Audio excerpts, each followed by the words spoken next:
ईमानदार हलवाई। शहर के एक कोने में रहता था एक हलवाई जिसका नाम था शामू। शामू सिर्फ हलवाई ही नहीं था बल्कि एक ईमानदार इंसान भी था। उसकी दुकान पर हमेशा लोगों की भीड़ रहती थी, लेकिन इसकी वजह सिर्फ स्वादिष्ट हलवा नहीं था बल्कि उसकी ईमानदारी का भी बहुत बड़ा हाथ था। शामू के हलवे में हमेशा शुद्ध घी और अच्छे चने का आटा इस्तेमाल होता था। वह कभी भी सस्ते सामान का इस्तेमाल नहीं करता था, जिसकी वजह से उसके हलवे की कीमत थोड़ी ज़्यादा होती थी, लेकिन लोग फिर भी खुशी खुशी खरीदते थे क्योंकि उन्हें पता था कि वो जो भी पैसा दे रहे हैं वो शुद्धता के लिए है। एक दिन शहर में एक नया हलवाई आया जिसका नाम था श्याम। श्याम ने कम कीमत पर हलवा बेचना शुरू कर दिया।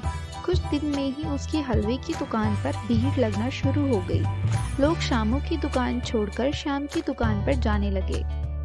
शामू को इस बात का बहुत दुख हुआ, लेकिन उसने अपनी ईमानदारी पर से भरोसा नहीं छोड़ा। वह जानता था कि लोग सस्ती के चक्कर में जल्द ही पछताएंगे। कुछ दिन बाद लोगों को श्याम के हलवे का स्वाद पसंद नहीं आया।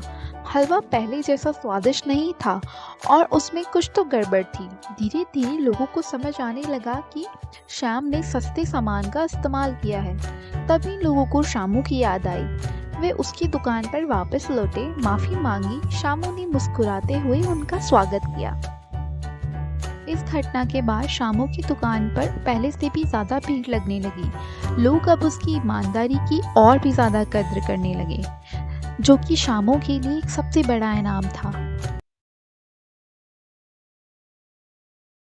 शामू की कहानी ने लोगों को ये सबक दिया कि ईमानदारी ही सबसे बड़ी पूजा है।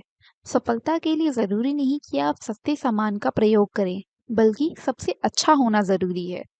और सबसे अच्छा बनने के लिए ईमानदारी सबसे बड़ा गुण है।